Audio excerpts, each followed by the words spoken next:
I worked at a video store in the 90s and had a tape returned that wasn't one of ours. I worked there for 2 years and loved it.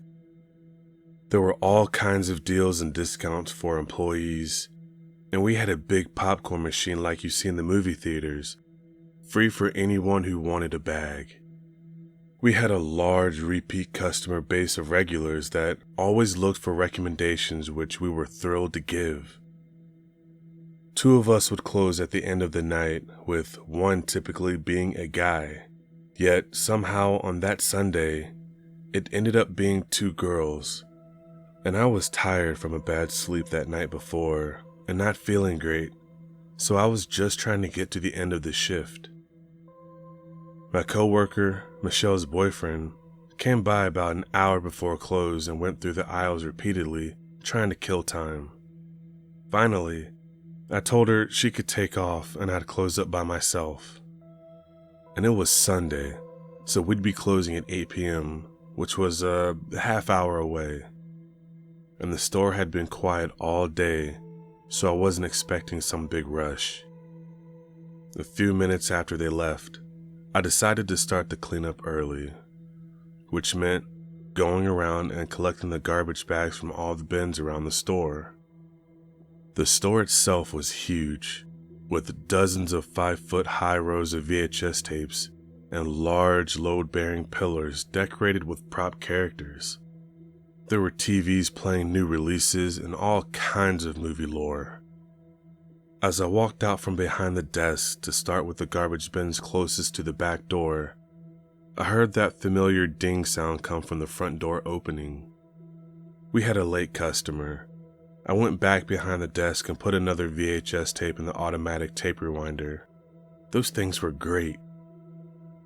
As the tape rewound, I tried to get a better look at who had come in, but they turned down the first aisle, horror, and the shelves in one of the large pillars was blocking my view. I waited for them to move out from behind the pillar, but they stayed there. Then the tape popped up from the rewinder and I let out an embarrassing gasp.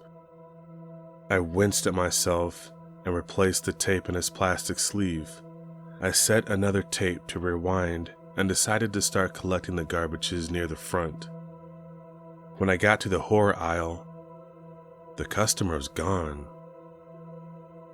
The store was quiet. I walked down the aisle and turned to the right where I could see down 2 more rows. But there was no one. I went down another row and walked out to the main aisle leading to the desk and came face to face with the customer. He was a man in his mid-20s, about 6 feet tall. He had long jet black hair and was dressed in all black. He had a dirty leather jacket and wore chains with pentagrams and goat skulls. The Satanist look wasn't intimidating back then, as it kind of blended in with the punk crowd in our area. I couldn't tell which side this guy was on, but there was something behind his eyes that made me feel cold. He stared at me, long and hard. It was the most uncomfortable I'd ever been. Neither of us spoke, and for a moment, I thought he was going to rush me. Then the tape rewinder popped up and killed the tension. I let out a nervous laugh and he smiled at me like he'd known me my whole life. Then he said, "Good night," and walked past me. I croaked out a "You too," as I heard the front door open and close with that familiar jingle. I turned and saw the man outside, walking off towards a car at the far end of the parking lot. It was 7:45, but I decided to shut the store down early. The man left a lasting impression, and I called my boyfriend to be here right at 8 to pick me up. I locked the front door and felt better. I went back to the front of the store to empty the till when I saw something on the counter. It was a VHS tape in a plastic container. The man must have returned it, only It wasn't one of ours. It had the same kind of clear plastic holder we used, but didn't have a sleeve or jacket from our store. The tape inside of it had a sticker on it with a name written on it. Melissa. My name. The tape wasn't rewound. It was as far to the right as it could get, like it had been watched to the very end. My hands were shaking, but I managed to put the tape in the rewinder. It was an automatic reaction. I wasn't even sure I wanted to watch the tape. As it rewound, I argued with myself over and over what to do. I thought about not watching it, but knew that would eat away at me. I thought about waiting for my boyfriend and watching it with him, but he was a hothead, and if there was something bad in the tape, I could see him going postal. I decided to watch it by myself in the back office of the store. My finger hovered over the play button, but eventually pressed it. The tape started with static, then an image took over. It was a grainy handheld camera, held by someone in the driver's seat of a car that was in movement. The holder of the camera was trying to keep it steady while they drove. After several seconds, the available hand turned the steering wheel, and I caught a glimpse of something out the windshield that I recognized. It was the glowing sign above our store, South Coast Video in neon. I watched the car pull into the back end of the parking lot, right where the man had been going earlier. The camera pointed at the front entrance of the video store and waited. A familiar car entered the parking lot. My boyfriend's.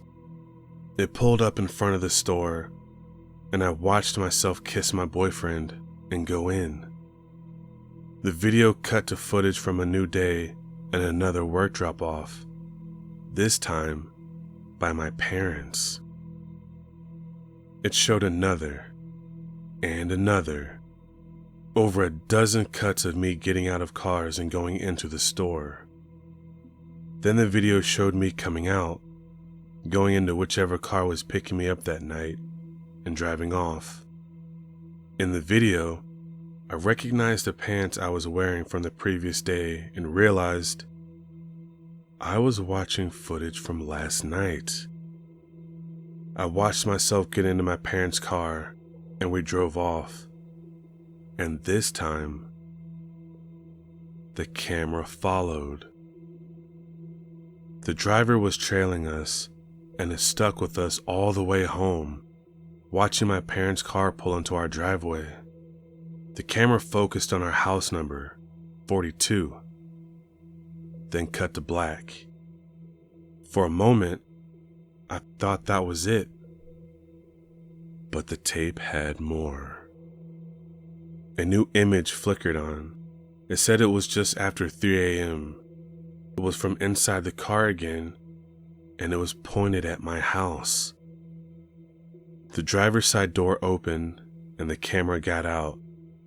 It moved across the street and towards the side of my home. The camera pointed in through windows along the side as it moved towards the backyard. I saw the living and dining room. Both were dark and empty. At the back door, there was fumbling and jangling before a small metal tool was brought out and jammed into the lock. At the back door, there was fumbling and jangling before a small metal tool was brought out and jammed into the lock. It was twisted and popped the door open. My heart went from beating 1,000,000 times per second to not at all. The man was inside my house. The camera switched to grainy night vision and moved through the empty kitchen. It entered the living room and looked at photos hanging on the walls and books stacked on the shelves. It took the whole room in. Then it turned to the staircase, the one leading up to the bedrooms. The camera moved up the stairs quietly and reached the second floor. I pressed stop on the VCR. I wasn't sure I wanted to continue. I reconsidered getting my boyfriend and asking him to watch it and tell me what happened. But I had to know. I pressed play. The tape began with the camera looking left, then right down the hallway. I knew that to the right were my younger brother and sister's room, and to the left was the bathroom, my parents' room, and mine at the far end. The camera stared left, focused on the door at the end of the hallway. My door. The camera moved past the bathroom and my parents' room without slowing. It came to a stop at my door. The hand reached out and turned the knob. It opened a crack, and the hand slid it open further, bringing the camera in. My bedroom door closed with the man now inside. The camera found my bed, and there I was, sound asleep. My thumb hovered over the stop button on the VCR, ready to end whatever I was about to see before it traumatized me for life. The camera was placed on my desk facing the bed. The man from the store came into view. He carried a rag in his hand. I watched him creep up onto the bed, easing himself across it until he was over top of me. And then he pressed the rag down over my face. My body trembled and shook, then went still. I pressed stop and threw up in the garbage bin beside the TV. Watching the attack, I'd gotten a horrible familiar feeling, like a forgotten memory reappearing after being lost. I took a few minutes to collect myself before deciding, once again, that whatever happened to me on that tape, I needed to know for myself. I pressed play again, and there was the image of my unconscious body in my bed being straddled by a goth psychopath. The man pulled the rag away from my face. He pulled my shirt up over my head, then reached around to the back of his pants. He pulled out a knife with a ceremonial handle and dragged it down the center of my chest without drawing blood. Then he put the blade into the palm of his left hand and cut. He winced at the pain, but then resheathed the knife and dabbed his right fingers in blood from his palm. The man used the blood to draw all over my stomach and chest. He made strange markings on my skin, taking his time while he did. Then the man finished and lit a candle. He held it with his right hand and put his bloody left hand on my stomach. I could hear him on the tape speaking quietly, but couldn't make out what the man was saying. It sounded like hushed chanting and prayer.